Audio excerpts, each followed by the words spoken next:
Jack could use the Avada Kedavra curse, but he preferred to show off with a sniper rifle. He used a small windmill on the balcony to calculate the wind direction and speed. He fired a test shot at the target building to adjust his aim. After fine-tuning the scope, he pulled the trigger again. Once everything was confirmed, he pointed the barrel toward the building entrance and patiently waited for the president to appear. Jackal was a mysterious professional assassin known for taking on assassination missions that paid handsomely. His targets were often the most enigmatic and dangerous figures behind power and wealth. This time his target was the President of France. Jackal patiently waited for the moment when the president would step into the revolving door, catching the bodyguards off guard, and then struck decisively. Just like that, the President of France became the former president. The scene immediately descended into chaos. The bodyguards hastily grabbed binoculars to search for the sniper's position. Before long, they spotted the glint of a rifle reflecting light from a distant building. But they didn't know that Jackal had deliberately stayed at his original position after taking the shot to let them find him. Calmly, he dismantled the sniper rifle and carefully packed it away. After erasing all traces at the scene, he planted a time bomb under a bed reserved for police officers. As Jack drove out of the parking lot, he happened to encounter a convoy of police and counter-terrorism units speeding toward the hotel, sirens blaring. He glanced at them casually, then drove to another nearby parking lot, switched to a new car, and disappeared. After storming into the hotel room, the counter-terrorism unit found the time bomb under the bed, but it was already too late. At the same time, the old car Jack had abandoned in the parking lot exploded, erasing all traces. As a lone wolf, Jackal had grown increasingly isolated outside of his work. He always operated alone in the dark underworld, his appearance constantly changing with no one ever knowing his true face. This time his target was the CEO of a tech company. Jackal disguised himself as a janitor and easily infiltrated the company. However, the life of an assassin always carried unexpected risks. A female employee happened to catch him attaching a silencer to his gun. The noise he made while dealing with her drew the attention of a security guard. Du hast den Staubsauger laufen lassen. But Jack couldn't speak French. Realizing his cover was blown, Jackal immediately opened fire, killing the guard. The director in the adjacent office hurried toward the emergency stairwell, but Jackal remained unfazed, calmly aiming downward. When the target appeared around the corner, Jackal fired a shot, hitting him in the leg. Wounded, the director desperately begged for his life. Jack noticed that the man's femoral artery had been ruptured. He wouldn't live much longer, so he didn't waste any more time firing additional shots. The gunfight inside the office had already exposed Jackal's position, and the alarm blared throughout the building. Jack made his way to the rooftop, tossed a few smoke bombs into the crowd below, and then used a rope to rappel down and escape with ease. Jackal's career was full of legendary tales. No one knew his past, and no one dared question his abilities. Some said he was a cold-blooded killer forged by war. Others believed he was like a prairie wolf born with an instinct to kill. Regardless of the rumors, he always exuded a terrifying calmness, as if he had never experienced a flicker of emotion. The assassination of the president captured the attention of European nations. An MI6 intelligence agent named Bianca was invited to join the investigation. When she heard that the sniper had fired from a distance of 3,815 meters, she was utterly astonished, because up until now the world record for a sniper kill with a rifle was 3,540 meters. Since no weapon was found at the scene, it was concluded that the assassin had carried the rifle away with him. The hotel's surveillance cameras had captured Jack's silhouette leaving. The sniper rifle had clearly been disassembled and packed into his suitcase. Bianca requested an examination of the suitcase's dimensions. The TAC-50 scope alone was 737 millimeters long, and the rifle body itself was over 1 meter. If it had been placed in a suitcase, part of it would certainly have protruded. For an assassin capable of killing from such a distance, his weapon was practically his second life. There was no way he would leave it behind.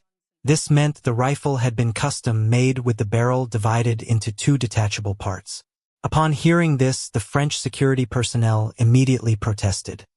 However, Bianca had learned from several sources about a gunsmith named Norman Stoke who had spent years trying to create this miracle. Since the assassination in Stockholm in 2018, he had gone into hiding. But she had a way to track him down. The gunsmith builds the weapons and the assassin buys the weapons from the gunsmith. They plan to use that clue to find the man who killed the president. At that time, Jackal had already sold his villa in Germany and crossed the border into England. He logged into the underground assassins network from an internet cafe. While waiting for the remaining payment for the presidential assassination, a stranger suddenly contacted him claiming to be a fan. The person said there was a project Jackal might be interested in, but it couldn't be discussed online. They needed to meet in person. Jackal set his price. A meeting fee of $1 million, half paid upfront, the other half after the meeting. Regardless of whether negotiations succeeded, the fee was non-refundable. The woman followed Jackal's instructions and went alone to a cabin by the lake. She offered Jackal $10 million to assassinate the leader of an organization. Jackal smiled and said that if she multiplied that amount by 10, maybe they could have a conversation. The woman was visibly shocked by the figure $100 million. She said she would need to consult her superiors. When she turned around, she realized Jackal had already disappeared without a sound. Upon returning home, Jackal turned on his computer to check his bank account but realized that 24 hours had passed, and the €3.75 million payment for the assassination still hadn't been transferred. He contacted the client who had hired him, but he only received 2 words in response. Not happening. Jackal couldn't believe there was someone in this world bold enough to cheat him out of his fee. He immediately contacted his bank. 14 days earlier, €3.75 million had been deposited into his account. He instructed the bank. Find out the origin of that money. His wife Nuria noticed that he seemed troubled. She had no idea about Jackal's true identity as an assassin and assumed it was just a simple financial dispute. Jackal quickly turned down her offer to help. In another development, the person in charge of investigating the assassination of the president contacted his informant named Allison. Her code name was Sparrow. Her ex-husband was the gunsmith named Norman. In the entire world, he was the only one capable of crafting a sniper rifle that could take down a target from 400 meters away and could be disassembled and reassembled. Bianca had once saved Allison's life during a previous mission. However, Allison was currently in trouble. Her daughter Emma had joined a protest that clashed with the police and was detained. Allison hoped that Bianca could help release her daughter in exchange for revealing Norman's whereabouts. Unexpectedly, Emma suddenly died in custody due to illness. Bianca was forced to trick Allison into handing over Norman's phone number first before informing the police to release her daughter. At the same time, in a skyscraper in New York, USA, the woman who had paid $10 million to hire Jackal for an assassination was reporting to her boss. The boss wanted to find the best assassin available, but the figure of $100 million was clearly far beyond their initial expectations. However, their assassination target was none other than the world's richest billionaire, Elon Musk. If they could succeed in killing him, then even paying $100 million would be worth it. Why did they want to kill the world's richest billionaire? It all had to do with an upcoming project of his called River. Rumor had it that this project could usher in an era of financial transparency and global economic fairness. Opinions were divided. Some believed it could bring about global economic equality, while others feared it would plunge the world into unimaginable chaos. In an interview, the host asked why the world's richest billionaire cared so much about economic fairness. Musk replied that everyone should care about economic fairness. Money should flow like water. Currently, it flows into the pockets of the rich and stops there instead of flowing into a reservoir to be saved for future generations. The only way to break this cycle is through complete financial transparency. Hearing this, the boss became determined. Even if it meant spending $100 million, they had to eliminate Musk before he could launch River. That day, while Jack was celebrating his son's birthday with his family, he received a message from the bank. Identity verification for the payer had failed. They could only trace the funds back to an account in Munich, Germany. Jack told his wife that there was an urgent matter at work and he had to leave. After his wife dropped him off at the airport, he took his bag to a different level and left by taxi. He went to a secret safe house and selected a new passport to create a new identity for himself. However, while he was on his way to the airport in a taxi, his wife, who had just bought flowers by the roadside, happened to spot him. She immediately called Jack, but her call went straight to voicemail, making her start to suspect her husband. In another development, while reviewing surveillance footage, Bianca noticed Jack's backpack. Although he had torn off the brand label from the bag, when zoomed in it resembled the image of two mountain peaks. In the footage capturing Jack's assassination of the tech company CEO, it was clear that he used a small caliber 9mm Browning pistol. Since he clearly could have chosen a weapon with greater firepower, why would an assassin opt for a small caliber handgun? After some investigation, Bianca confirmed that the assassin was British. The 9mm Browning pistol had remained a standard-issue weapon for several British military units up until a few years ago. As for the backpack, it was produced by a small startup company in the UK. The model, called the Perfect Pack, had only been launched on the market 8 months ago and was sold exclusively in the UK. Normally snipers have spotters to assist them, but this assassin was different. Both times he carried out his missions alone. It was likely that he had served in the British military. They could begin investigating his identity from this angle. On his way, Jack received a message from the American woman. The two agreed to meet at a park because the sum of $100 million was too large, and since this was their first collaboration, they couldn't pay him $50 million up front. Instead, they could only give him $20 million as a starting fee. Jack thought it over for a moment and agreed. He also planned to retire after completing a few more major contracts. The woman instructed Jack that the target had to be eliminated before the 28th of this month, the day River was set to launch. Otherwise, the deal would be cancelled. Jack disguised himself as his own representative and went to the bank to investigate the origin of the €3.75 million. Mr. Thirsk, so the payment was made from a company account, Helelinia. I'm afraid we're not authorized to give out that information, but the National Company Register is available online.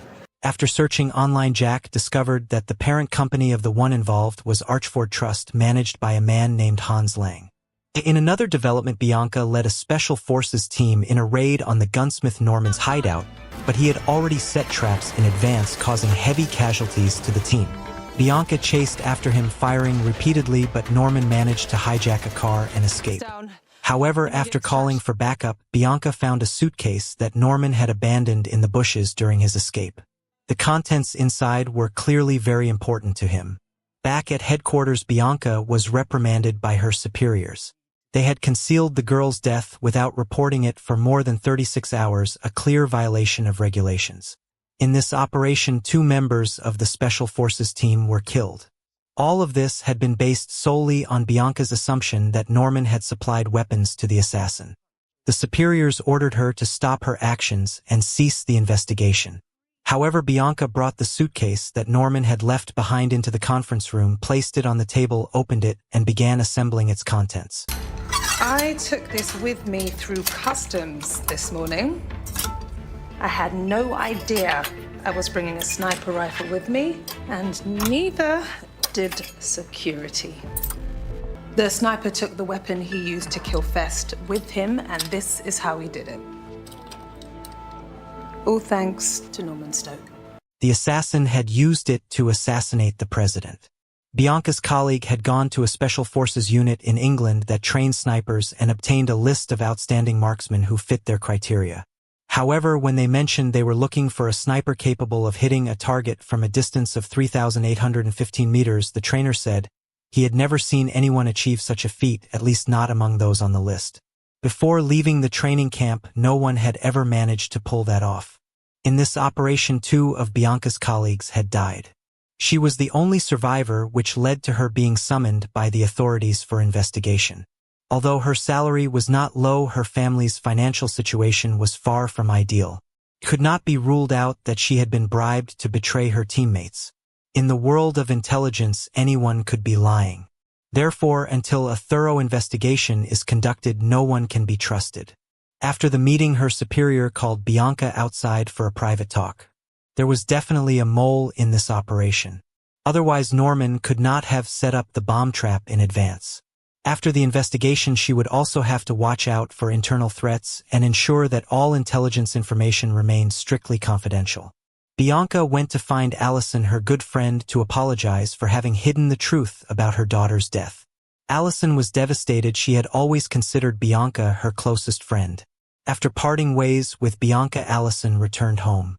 Her husband discovered that she had secretly taken a photo of his phone and leaked Norman's phone number to someone else. Allison tried to run away but was caught by her husband. Meanwhile, Emma, suspicious that her husband was hiding something, began searching for evidence after she got home. She found a safe hidden behind a closet partition but didn't have the code to open it.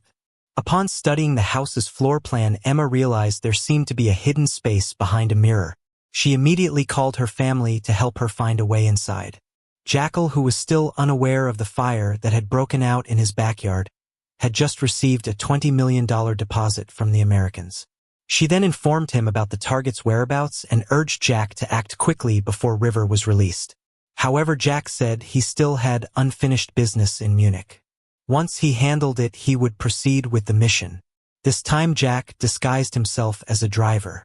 He subdued an actual driver, took his glasses, and transformed himself into a motorcycle taxi driver. His target was a man named Hans Lang. Although Hans Lang was heavily guarded by a team of bodyguards, Jack managed to shoot the bodyguard in the passenger seat with a single shot, then abruptly drove the car into a narrow alley.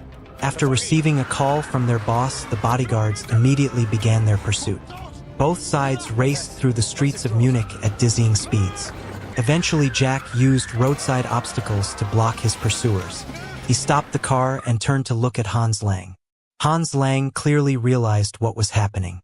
He hastily swore that he would pay Jack the remaining balance and would give him any amount of money he wanted. But this wasn't about money. Hans Lang frantically tried to smash the door to escape, but no matter how hard he hit it, the door wouldn't break. Jackal calmly took clothes out of the car trunk, changed, and threw a timed bomb into the vehicle. When Hans Lang's bodyguards arrived, they were greeted by a deafening explosion. Watching everything unfold from a distance, Jackal casually turned and walked away. However, he didn't know that his backyard had already caught fire. His wife and family had broken into the safe and discovered his secret workshop inside. Seeing the mask molds, the stacks of passports and suitcases filled with cash from various countries, his wife was utterly shocked. Jack also witnessed the scene through his phone. For the first time, he found himself facing an incredibly difficult decision. Should he go home to put out the fire, or should he head to America to assassinate the world's richest billionaire and collect a $100 million reward? What happens when an assassin's true identity is exposed? Jackal shot a policeman in the head and then tossed the gun to a nearby truck driver. Under the driver's bewildered gaze, Jack fired another shot. He hadn't planned for any of this. Initially, it was just a minor accident. His car had bumped into the back of the truck. But the truck driver refused to let it go and called the police. During the inspection, Jack's identity was exposed. Jackal staged the scene to look like a shootout between the truck driver and the police, with both dying in the process. The real reason Jack had been distracted while driving was because he saw his wife discovering his secret workshop. Jack called his wife, asking her to meet him in Paris, France. When the time came, he promised he would explain everything to her. The bald man was about to visit a sniper from the list to check on him. However, Bianca asked him to send her the address instead. She wanted to go by herself. The bald man explained that he wasn't the mole. Everyone was extremely tense at the moment, and their superiors had ordered checks on their personal phones and emails. But clearly Bianca only trusted herself. The former sniper had graduated from sniper training school many years ago. Seeing the list, he recounted the situation of each person on it. When he learned that Bianca was looking for a sniper who could take down a target from a distance of 3,815 meters, he said he had never heard of such a person. Even if someone like that existed, it wouldn't be any of the people on the list. However, he mentioned hearing about a legendary figure in the sniper world named Duan who might be capable of such a feat. But apparently during a mission 10 years ago, Duan's entire team was killed in an explosion. Bianca didn't fully believe his words. She contacted the bald man again and asked him to investigate the mission in which Duan supposedly died 10 years ago. Meanwhile, Jack's BMW had been damaged earlier in a collision. Upon arriving at the hotel, he immediately removed the license plates and wiped all traces of himself from the car. Worried that the vehicle might be discovered, he even took a car cover from the neighboring vehicle and used it to hide his own. Next, Jack patiently waited for his wife to arrive. He locked his handgun inside the safe and put on his wedding ring. Not long after his wife knocked on the door and entered. Without saying a word, she slapped Jack across the face. Jackal confessed that he had deceived her even before their marriage, but his love for his wife and child was genuine. He was afraid that if he told her the truth about himself, he would lose her. What do you do, Charles? I'm a troubleshooter. What does that mean? So, big companies, multinationals, when they have a problem, they send me in to solve it. A problem? Yeah. Do you kill people? No, I don't kill people. Jack explained that he worked in commercial espionage. Because it was illegal, he sometimes had to use fake identities. Occasionally, he also had to use money to bribe others. Many of the people he investigated were billionaires and extremely dangerous, so he sometimes had to carry a gun for self-defense. Emma, persuaded by his sweet words, then became worried for his safety. Jack said that if she could just give him 2 more weeks, he would retire from this life for good. At the same time, a powerful American financial tycoon was discussing Jack. Although Jack had accepted their assignment, he had killed a man in Munich, causing them to worry that he might not complete the assassination mission. A woman explained that while she understood time was running out, it would be impossible to find a hitman more skilled than Jack. Just then, new information arrived. Jack had killed the man because he had refused to pay him for a previous hit. Upon hearing this, the tycoon suddenly changed his view of Jack. Jack had returned to Munich, where the police were hunting him everywhere to collect an unpaid debt. To the tycoon, this demonstrated Jack's commitment to honoring his deals. However, to be cautious, he still sent the woman to stay close to Jack and monitor his progress. In another development, Larry killed his wife after being betrayed by her. He then used Allison's phone to text Bianca and lure her into a meeting. When Bianca arrived, Larry emerged from the shadows and attacked her with a dagger. After a fierce struggle, Bianca managed to escape along the riverbank. She happened to encounter some passers-by, preventing Larry from striking again. While calling headquarters for backup, Bianca also lured Larry toward a bridge ahead. Headquarters contacted Vince, the closest agent, to assist Bianca. Together with the police, they cornered Larry by the riverbank. However, Larry reacted quickly, leaping onto a small boat passing by and making his escape. When Bianca and the police reached Allison's house, they found her already dead. Larry, now a fugitive, clearly had no intention of letting Bianca go. He had someone track down Bianca's home address and used her daughter to try to force her into submission. Unexpectedly, Bianca shot him in the thigh. She didn't kill Larry, instead intending to extract information from him about the whereabouts of the gunsmith Norman. On an island in Tandestonia, the world's richest billionaire Elon Musk was informed by his subordinates that someone had hired a professional assassin to target him. However, Musk clearly had no intention of canceling the events planned for this trip. He wanted to see if the professional assassin could breach the island's thick layers of security to kill him. But Jack had no intention of going to the island to assassinate him. After arriving in Tallinn, Jack headed to the exhibition center where Musk would hold his event, searching for a suitable location to carry out the assassination. In the first phase, he infiltrated and accessed behind the soundproof walls. Not long after, he reached the top partition area of the exhibition center. From there, he could see the main stage through a gap. At that moment, the floor beneath his feet suddenly gave way and he almost fell. Grabbing hold of a cable, he managed to save himself. However, during the climb back up, his phone slipped from his pocket and fell. After the event ended, Jack didn't see anyone returning the phone. Since that phone was his only means of communication with his employer, he couldn't afford to lose it. He found his phone in the middle of the stage. Before leaving, he memorized the name of the security guard, thinking he might need it when executing the assassination later. However, when Jack opened the door to his hotel room, he discovered an uninvited guest inside. Jackal turned around and locked the door behind him. He walked toward the woman, staring at her with a murderous look. The woman, unfazed, said that Jack had taken their $20 million but acted recklessly in Munich. The woman sent to monitor Jack had no intention of interfering with his freedom. She said she would stay in Tallinn until he completed his mission, and if he needed anything related to the task, he could reach out to her. As they parted ways, Jack suddenly turned to glance at a group of elderly people fishing nearby. Among them was a woman with her leg in a cast, still engrossed in her fishing. Back at the hotel, Jack logged into a secure website to contact Norman, informing him that he needed a special gun. Norman sent Jack his phone number, and shortly after Jack called him, Jack explained that he needed the help of a weapons master like Norman. However, before detailing his request, Jack asked if Norman had encountered anything unusual lately. Norman mentioned that he had dealt with a few uninvited guests recently, but assured Jack that he had taken care of them. Norman said it was a bit difficult because his arm had been injured by those uninvited guests. He even joked that he couldn't wipe his own ass anymore. He admitted he couldn't complete the job alone within 5 days and had no assistance because he didn't trust anyone. Meanwhile, Bianca arrived at the hospital. After ordering all the police officers out of the room, she used a pillow to smother Larry's mouth. After doing this several times, she presented him with a choice. Either they would spare Norman's life or Larry would rot in prison. If he revealed Norman's whereabouts, they would release him so he could handle his wife's funeral arrangements.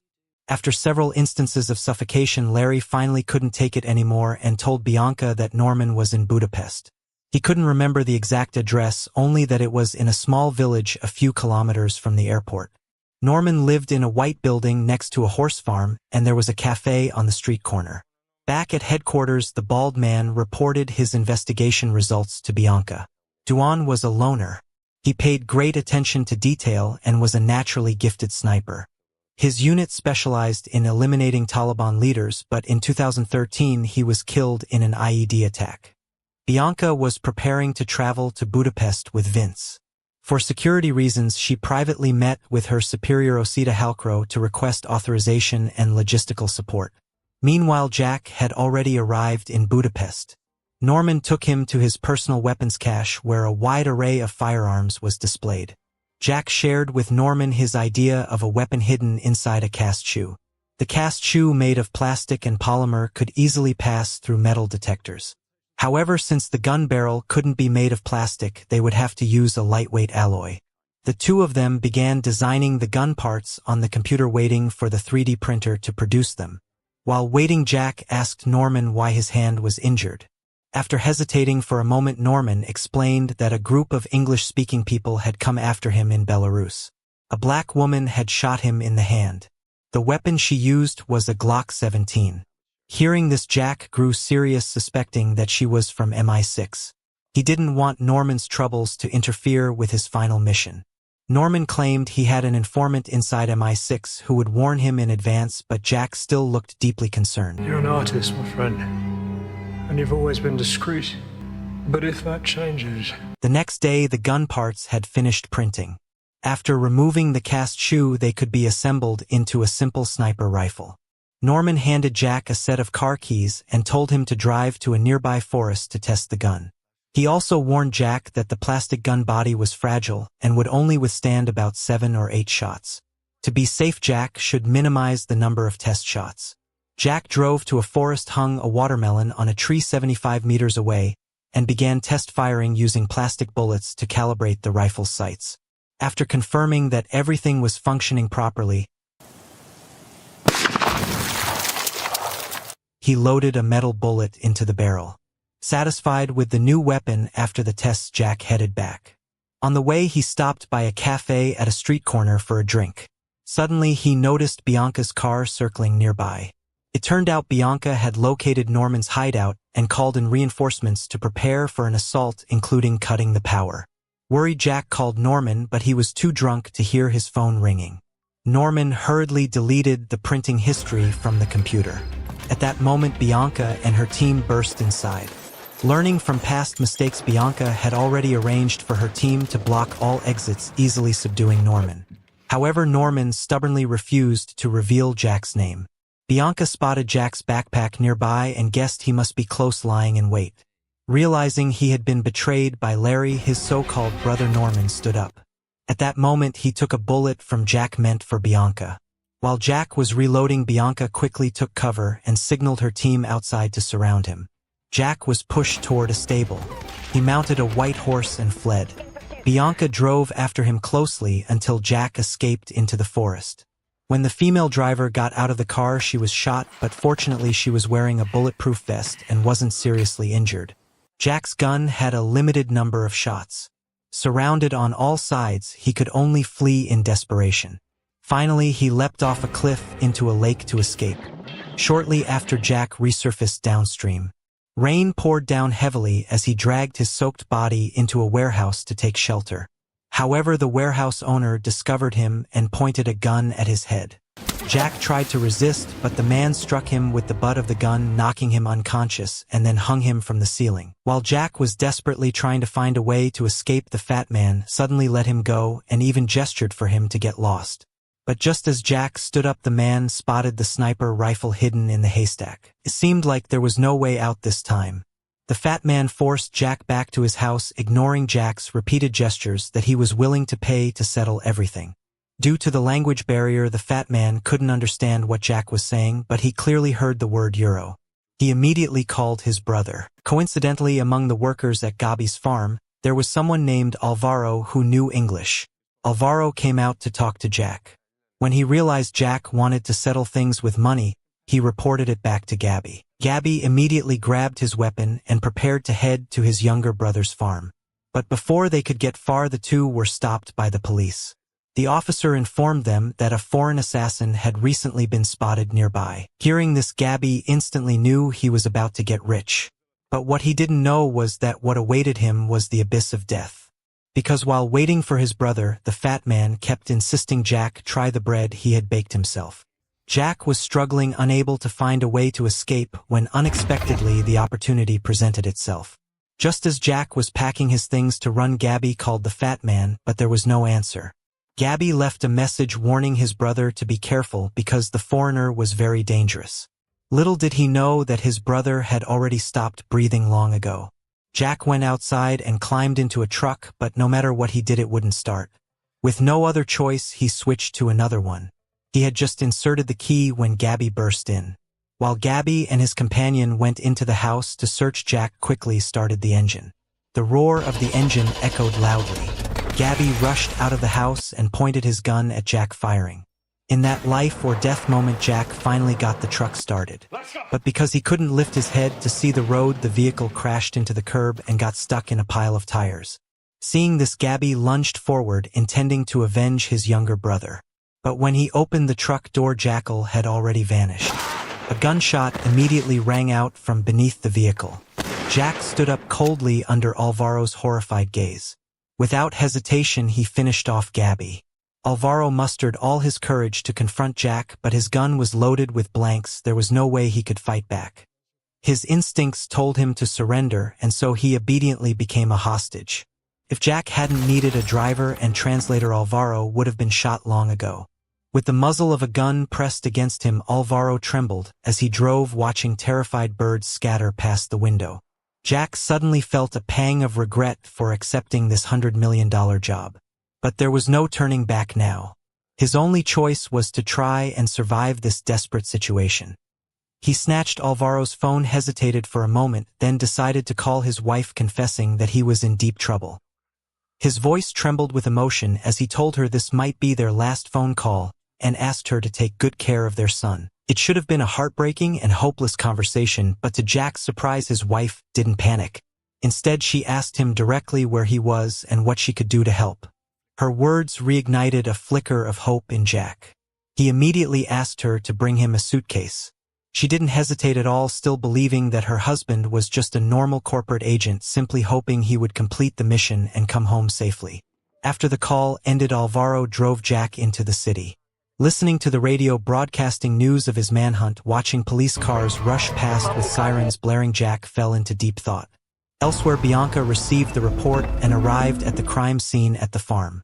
Police informed her that they had found numerous fingerprints matching those discovered at Norman's hideout, enough evidence to prove that the fugitive was Jack.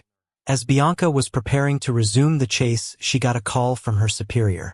He ordered her to return to headquarters immediately.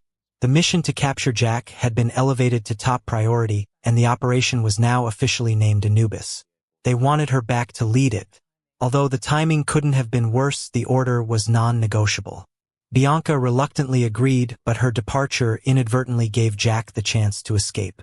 As a top assassin, Jack should never have shown mercy, but Alvaro's words ended up saving his life. You have good man face. Say that again. You have good man face. That sentence kept echoing in Jack's mind, bringing back memories of the past. He had ruthlessly taken countless lives. On one mission, his superiors had even ordered him to massacre an entire innocent village. From that moment on, he knew he was no longer a good man. Jack told Alvaro to stop the truck under a bridge and ordered him to place both hands on the steering wheel. Jack hesitated, unsure whether he should pull the trigger. But when he saw a photo of Alvaro's family on the phone and thought of his own wife and child, he ultimately broke the sacred rule of an assassin. If anything happens to me, my colleagues will come to your house and they will kill your wife and your child in front of you. So when the police ask about me, you are going to tell them that you never saw my face and you never heard my voice. Can I trust you?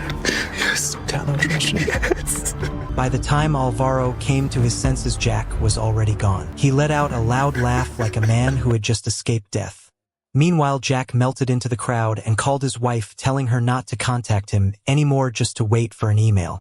After hanging up, he slipped the phone into a stranger's backpack and walked into an internet cafe where he logged onto a secure website to contact his handler. The woman informed him that due to the chaos in Budapest, their superiors had begun to lose faith in him. Jack firmly replied that he would soon be back and would keep his promise.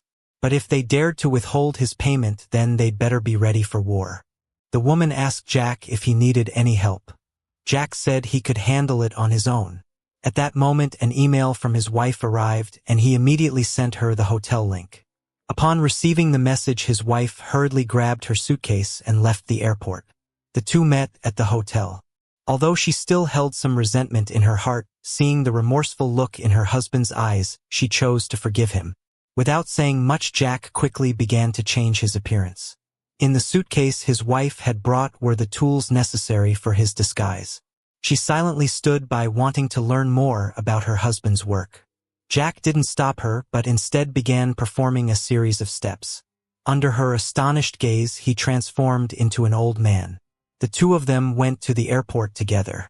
The security staff seemed not to notice them. After saying goodbye to his wife, Jackal left alone. At that moment, Bianca and her partner were also on their way back to headquarters and happened to pass by him. However, after Jack boarded the plane, the flight was delayed and hadn't taken off yet. A short while later, he was surprised to see Bianca and her partner also boarding the plane. It turned out they weren't returning to headquarters. Bianca's superior had received intelligence that the richest man in the world would arrive in Talent in 4 days to launch a new software he had developed, and Jack was certain to be there. Therefore, the superior ordered Bianca to reroute and head to Talent instead. But fate played a cruel joke. Bianca ended up sitting right in front of Jack. After arriving, Jack saw that they had taken the same taxi going in his direction and even checked into the same hotel. As he stepped into his room, Jack suddenly realized that this mission was going to be extremely difficult. While removing his disguise, he began to consider whether he should change the plan. But before he could come up with anything, the doorbell rang. 2 police officers appeared at the door. They said there had been a robbery on the upper floor and they were checking each room. Jack calmly explained that he had just arrived and hadn't noticed anything unusual. After inspecting his passport and finding nothing suspicious, the male officer prepared to leave. However, the female officer felt that something wasn't right. Her intuition told her that the man standing before her was no ordinary person. She asked Jack for his phone number and called it right in front of him. It wasn't until she heard the ringtone ring from the room that she finally let go of her suspicion and left with her colleague. Jack's instincts as a killer told him that this place was no longer safe. He immediately dialed a number. It was the security staff member who had helped him find his phone the day before. Jack had noticed that the young man likely had a different sexual orientation, so he arranged to meet him. His aim was twofold: to find a safe place to stay without arousing suspicion, and to see if this man could be of any help to him. To successfully complete the mission, Jack didn't hesitate to use a bit of seduction. Ironically, one of the world's top assassins now had to rely on his looks to get the job done. To ensure the assassination would go smoothly, Jack broke protocol and arranged a meeting with the woman who was overseeing him. He revealed information about Bianca and her partner and asked the woman to eliminate them. This surprised her. Jack, the infamous assassin, now had to ask someone else for help. Smiling, the woman agreed. Watching Jackal leave, the woman immediately called for backup. Back at his hideout, Jack continued studying the blueprint. However, what he didn't expect was that his identity had already been exposed. After Bianca and her partner arrived at the Anubis Operation Command Center, their superior, who had been waiting for some time, wasted no time with greetings. He immediately ordered Bianca to work with a sketch artist to draw a portrait of Jackal based on her memory. As soon as the sketch was completed, it was sent to the local police. Not long after, they received a report from a female officer who claimed to have seen a man resembling the sketch at a hotel. Upon receiving this information, Bianca and her partner immediately prepared to head there. But just as they stepped outside, a car sped straight toward them. If Bianca hadn't pulled her partner aside in time, both would have been riddled with bullets.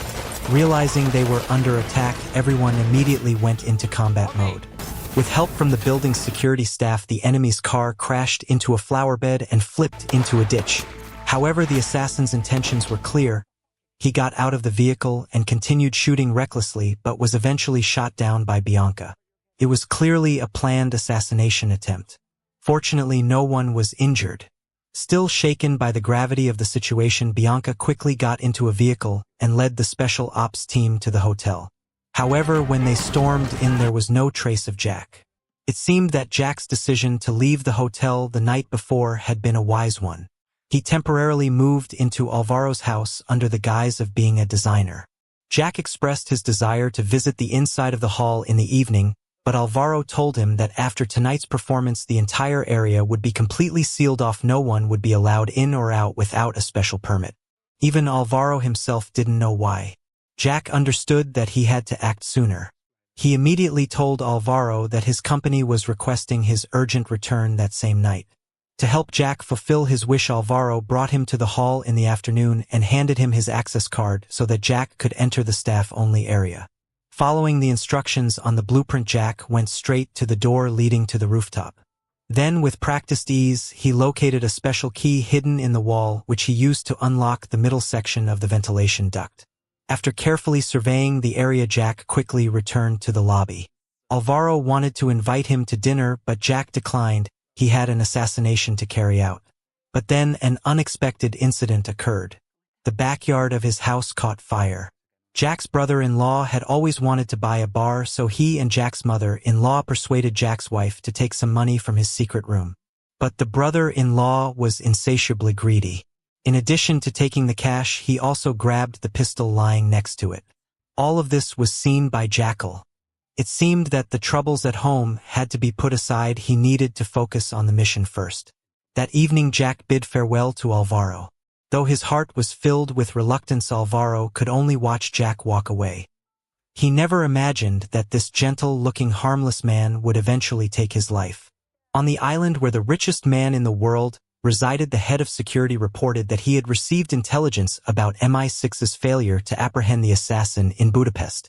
He advised the richest man not to go to Talent and instead hold the software launch event online right there on the island. However, after hearing this, the richest man flew into a rage. He had spent an entire year preparing for this event and had invited many prominent figures to Talent. If he didn't show up, wouldn't he become a laughingstock? The richest man's attitude was exactly what Jack had hoped for. By then, he had already arrived at the venue. Using a disguise, he passed through the security checkpoint with ease. He went to the reception desk and bought a few bottles of mineral water, some bags of nuts, and 4 chocolate bars. Midway through the concert, Jack stood up and left. Out in the hallway, he expertly opened the stairwell door and proceeded to a location he had scouted earlier. He closed the hatch cover and crawled inside to hide in the intermediate space, awaiting the arrival of the richest man in the world. But before that, Jack had removed the cast from his leg, disassembled its parts, and reassembled them into a sniper rifle, which he placed next to him. There were still 2 days and nights left before the launch event. Jack could get plenty of rest. He quickly fell asleep, but horrifying memories surfaced in his mind and startled him awake. It seemed that the events of the past were wounds Jack could never truly forget. Fortunately, he had later met his current wife, the one who brought a bit of warmth into his life. The next morning, while Jack was sharpening a bank card, he suddenly heard footsteps above him. Someone had come to inspect the scene. However, the woman didn't detect that someone was hiding beneath the floor. Bianca and her colleague also arrived at the venue. She handed Jack's portrait to the head of security, hoping it would be of help. What no one expected was that despite the building being sealed off in advance and equipped with the most advanced scanners, Jack had already infiltrated the venue a day earlier and was hiding in the intermediate space. To ensure everyone's safety, a full sweep of the venue was conducted once more. Bianca even brought Jack's clothes for the sniffer dogs. Jack was observing everything, but he showed no signs of worry. After enjoying a chocolate bar, he drifted off to sleep again. This time, there were no painful memories he dreamt of his wife. He remembered the day he had summoned all his courage to ask Emma out for dinner. To his surprise, she said yes, and the two of them naturally got together. As he recalled her beautiful face, Jack fell asleep in tears. The long, endless night finally passed. The day of the software launch had arrived. Jack began his preparations. To reach peak condition, he warmed up his body. Bianca and her colleague also arrived at the venue and ordered another full sweep of the building. Everyone quickly sprang into action. Bianca followed the team up to the rooftop, unknowingly standing directly above Jack. But she noticed nothing unusual beneath her feet. Jack let out a quiet sigh of relief. The richest man in the world was on his way, and the guests were arriving one after another under the strict protection of security forces. As the host worked to energize the crowd, Jack prepared to move into his sniping position. Hearing a security guard walking by, he pushed open the steel panel in the intermediate layer, retrieved his weapon, and silently moved behind the guard, taking him down swiftly. Then, with a flick of his sharpened bank card, he slit the throat of another guard in an instant. By this time, the host had already invited the richest man in the world onto the stage. Jack raised his sniper rifle. In front of the television screen, the mastermind behind the scenes and the female supervisor were watching nervously. But assassinating the richest man in the world was no easy task. The bulletproof glass alone was enough to stop any shot. What Jack needed was to wait for the perfect moment when his target would drop his guard and lean forward. However, the appearance of another sniper disrupted Jack's plan. He quickly reloaded, intending to fire another shot, but the target had already vanished. The bodyguards surrounded the richest man in the world, leaving Jack with no clear shot. Bianca also discovered Jack's location and swiftly mobilized forces to capture him. Realizing that the plan had failed, Jack decided to flee, blending into the crowd to escape. Although the police tried to seal the exits, the chaotic crowd gave them no chance. In the end, Jack managed to get away. Seeing the police cars rushing in, Jack calmly walked into another street, thinking he had escaped. But then a voice called his name from behind. Turning around, he saw Alvaro. At first, Jack ignored him, but Alvaro chased after him, forcing Jack to confront his old friend. Seeing the gentle and hopeful look in Alvaro's eyes, Jack, fearing his identity would be exposed, made the heartbreaking decision to kill him. He placed Alvaro's lifeless body in a roadside crevice and quickly left. That was the price of loving a wild horse. As for Bianca, would she be able to catch Jack? That would depend entirely on her next move. The story then flashes back to Afghanistan in 2013. If you didn't look carefully, you might not notice the two men hidden in the rocky desert. At that time, Jack was still a member of a secret special forces unit and also the most skilled sniper on the team. Working with a spotter, his mission was to assassinate the leader of a terrorist organization. Just as both men were parched with thirst, the target finally appeared in the courtyard. After calculating the distance and wind speed, Jack held his breath and pulled the trigger. The mission was successfully completed, and the two quickly withdrew from the scene. This showed that Jack was even then an extremely patient and ruthless man. As a reward, the captain gave him an expensive bottle of liquor and made a special exception to allow him to drink in the barracks. He even took the whole team to the nearest city to celebrate. This very incident changed Jackal's life. While Gary was joking around with him, a man accidentally bumped into Gary. Just as an argument was about to break out, the man didn't resort to violence. Instead, he made a proposal. Little did Jack know everything was part of this man's plan. His true intention was to strike up a conversation with Jack. At that moment, Jack showed his cautious nature. A few days later, a man under tight protection by two bodyguards suddenly dropped dead from a bullet hole in his head.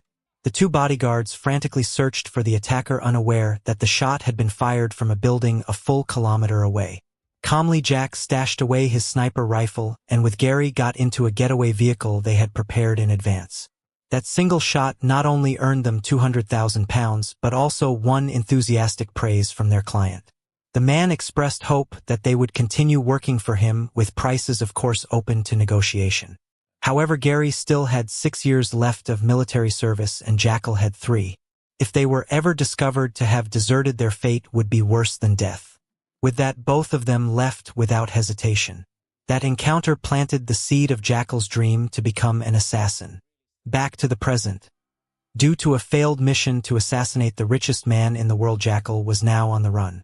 Investigators discovered traces of urine left in the ventilation system and found the sniper rifle used in the crime. Though they managed to retrieve Jackal's fingerprints and DNA from the evidence, there was no information about him in the database.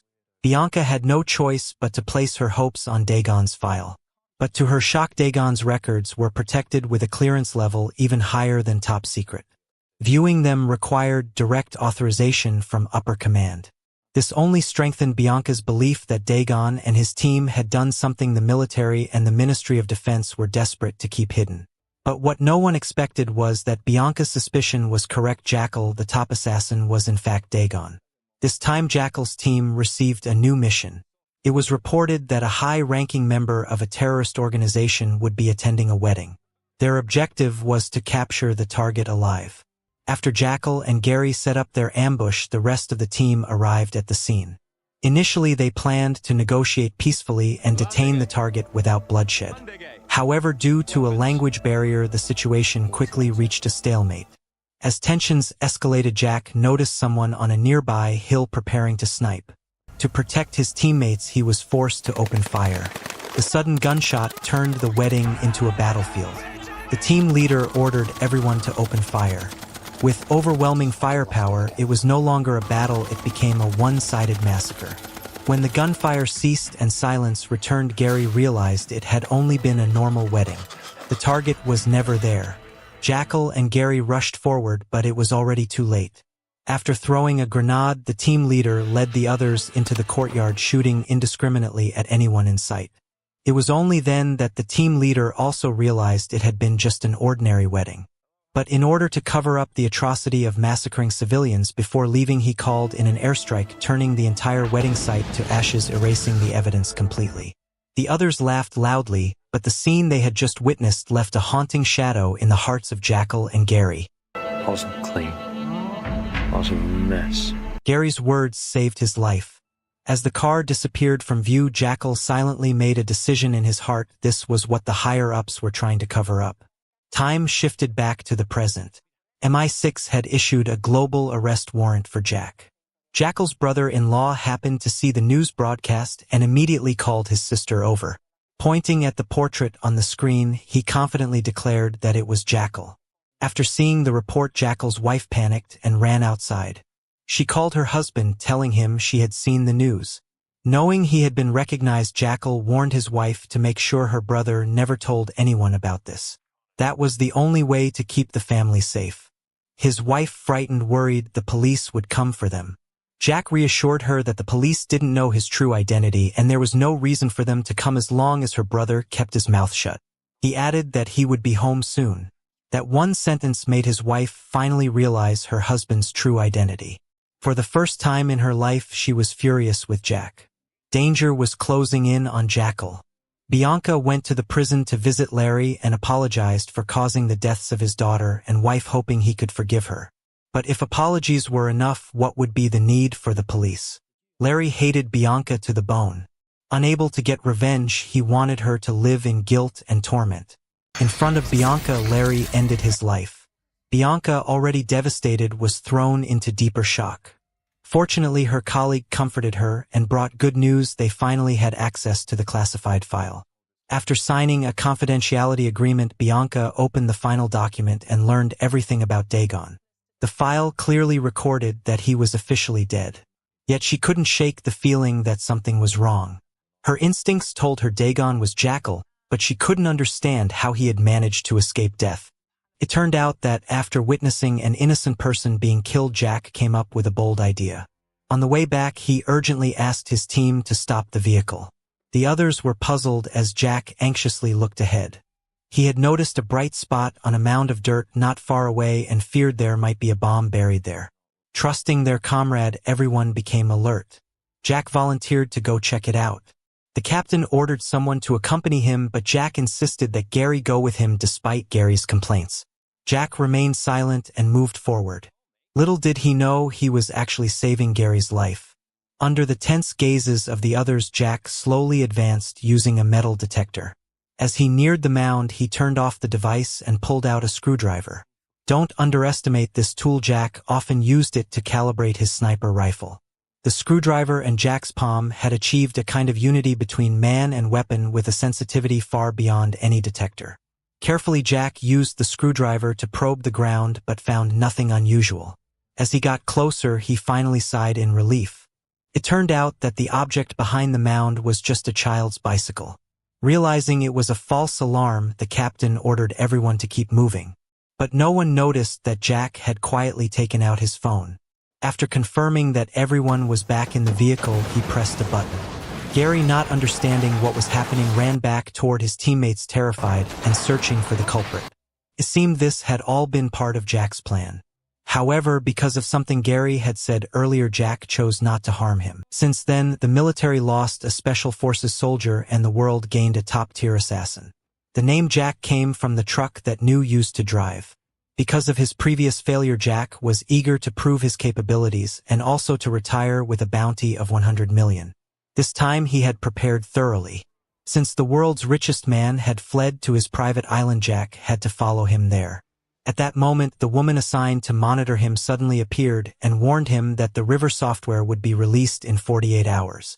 If the mission wasn't completed within that time, both of them would be in serious trouble. I'm not here on holiday. After saying that, Jack turned and walked away decisively. That was the confidence of Jack. It turned out he had just been observing the surroundings of the island. He discovered that the security system around the world's richest man was extremely tight. Any vessel attempting to approach the island had to undergo strict inspections, and there were drones constantly patrolling the area. He knew that the world's richest man loved swimming, so the only opportunity for an assassination would be at sea. However, stabilizing a sniper rifle on the water was a major challenge. After some research, Jack suddenly came up with a solution, using a camera stabilizer system. With the plan set, he immediately went to the bank to retrieve the custom sniper rifle that Norman had made for him. But before he could act, Jack had to put out a fire that had broken out in his own backyard. Under the cover of night, he returned home, hoping to explain everything to his wife. But it seemed she was deliberately avoiding him. Jack had no choice but to go to his son's room, where he quietly expressed his love for the boy. This scene was being watched by his wife through a security camera. Even though she already knew her husband was an assassin, the love he showed for her and their son was undeniably genuine. Moved by this, the wife went to the living room and waited for Jack, deciding to give him a chance to explain. At last, the two of them were able to sit down and have a serious conversation. Looking at his calm and composed wife, Jack opened up for the first time. He told her how deeply he loved her and that he was preparing to leave the assassin's life behind. But he had to complete one final mission. In just 24 more hours, they could start a happy life together. Though those words broke her heart, she knew there was nothing she could do. She could only forgive him. With their family matters finally resolved, Jack was ready to fully commit to the mission. But just as he was about to gear up, his troublesome brother-in-law suddenly showed up. After learning that his brother-in-law was a top-tier assassin, instead of calling the police, he contacted the local crime boss. He wanted to introduce Jack to the gang so he could do jobs for them and make more money. Jack's wife was terrified when she found out. She knew her brother all too well. He was incompetent and irresponsible. She feared this would ruin Jack's plan to retire for good. So she told Jack everything. After learning about the situation, Jackal wasn't worried at all. Instead, he gently comforted his wife and told her not to worry. "It's just a mafia boss," he said. "To me, he's nothing." Jack then sought out his brother-in-law and proactively suggested meeting the crime boss. Thinking his brother-in-law had finally come to his senses, the brother-in-law happily booked a table at a restaurant and left in high spirits. But he had no idea Jack already had a plan of his own. Jack went to the dock, rented a yacht from a friend, and loaded his equipment onto the boat. Meanwhile, at the restaurant, the two men were still waiting for Jack, who had yet to show up. This made the brother-in-law increasingly anxious. As the boss began to lose his temper, he tried to calm him down by pouring more drinks. But moments later, when blood suddenly soaked the tablecloth, everyone was stunned. One of the boss's men collapsed without warning. It was then that the brother-in-law realized how terrifying his brother-in-law truly was. Jack had done this not only to eliminate the threat, but also to test his equipment. Once the test was successful, he was finally ready to carry out the assassination. You're an artist, Norman.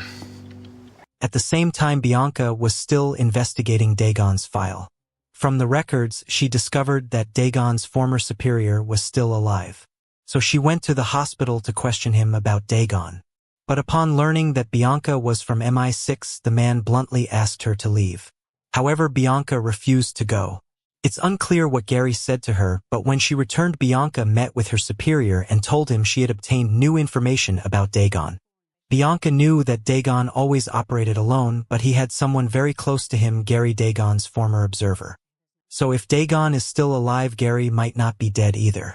However, the higher-ups believe this is just speculation, not a lead. The woman has decided to halt the investigation into Dagon. She believes it's unnecessary to mobilize too many resources for someone presumed dead. It's better to focus their limited energy on capturing Jack. If Bianca insists on continuing the investigation, the woman will strip her of her agent status. This news was a shock to Bianca, but a golden opportunity for Jack. He sought out his friend again, asking him to take him out to sea for fishing. Thanks to the power of money, the two of them approached the island where the richest man in the world resides. But to complete his mission smoothly, Jack was forced to kill his longtime close friend. Afterward, he disguised the body to make it look like his friend was simply asleep. At that moment, the cold-blooded Jackal emerged once again. Regaining his composure, Jackal put on his gear and assembled the rifle stand.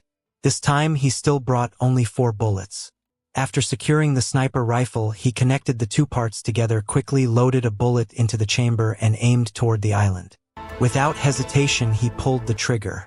Upon seeing the bullet hit the bullseye, Jack finally let out a sigh of relief. Now all he needed to do was wait for the target to appear.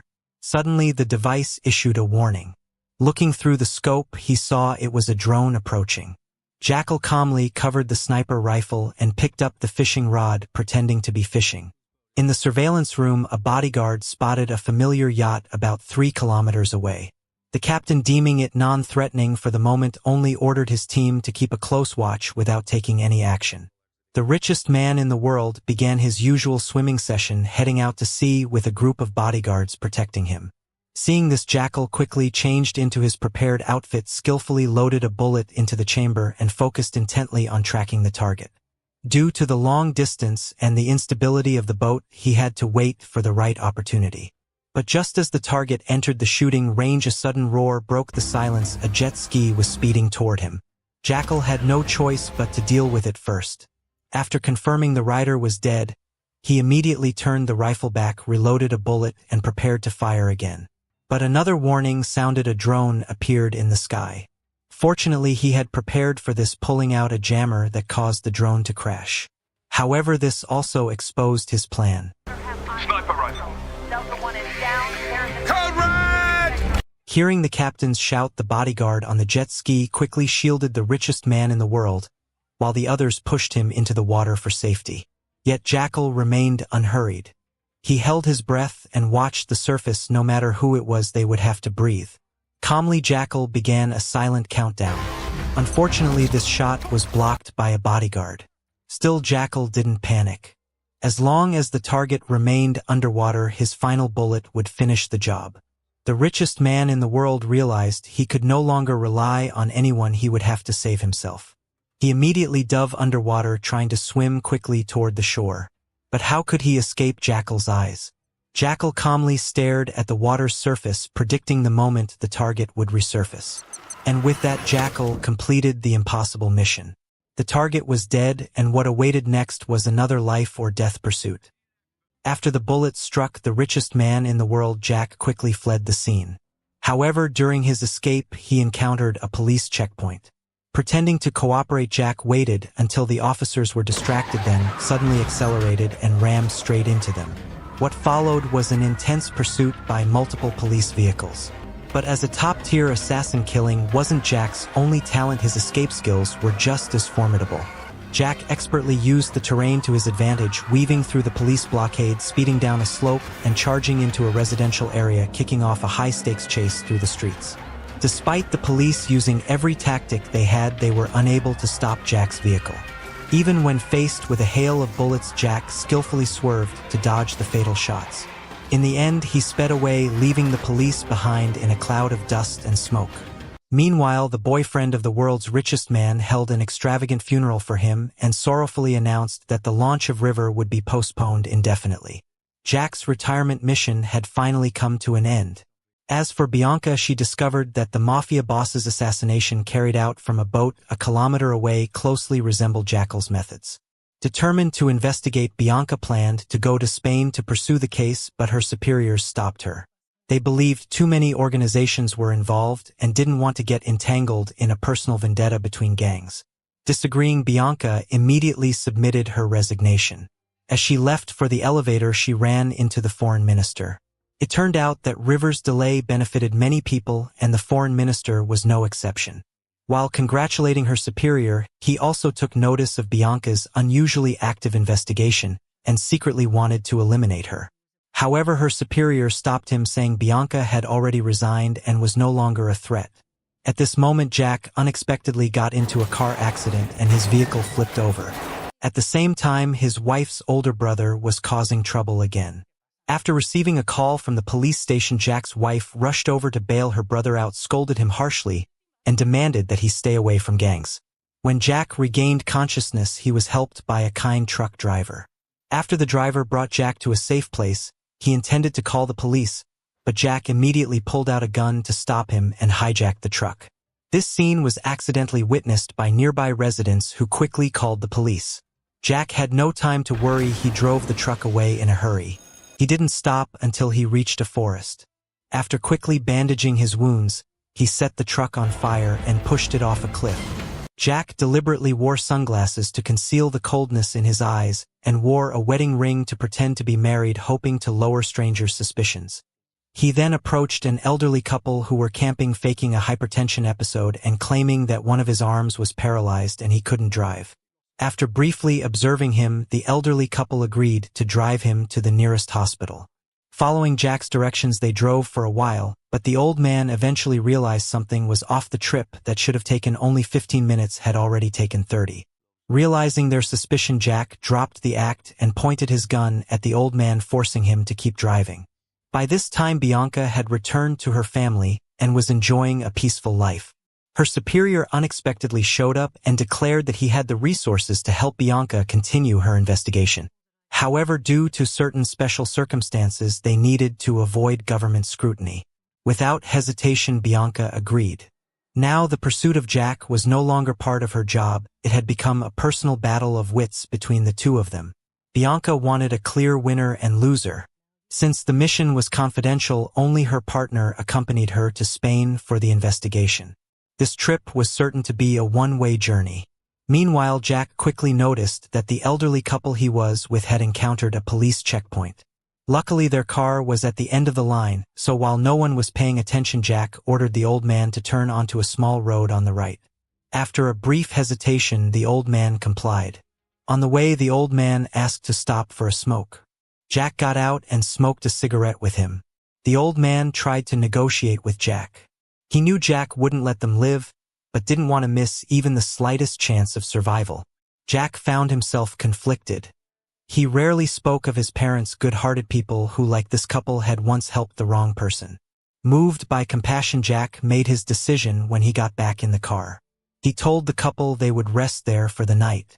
Unexpectedly, the old woman suddenly stabbed him in the back with a knife. Jack winced in pain, pulled the knife out, and looked at her in disbelief. Afraid that Jack would retaliate, the old man lunged at him. The cramped space of the car gave Jack little room to react, and the old man managed to pin him down. Jack was completely enraged. He fought back and stabbed the old man.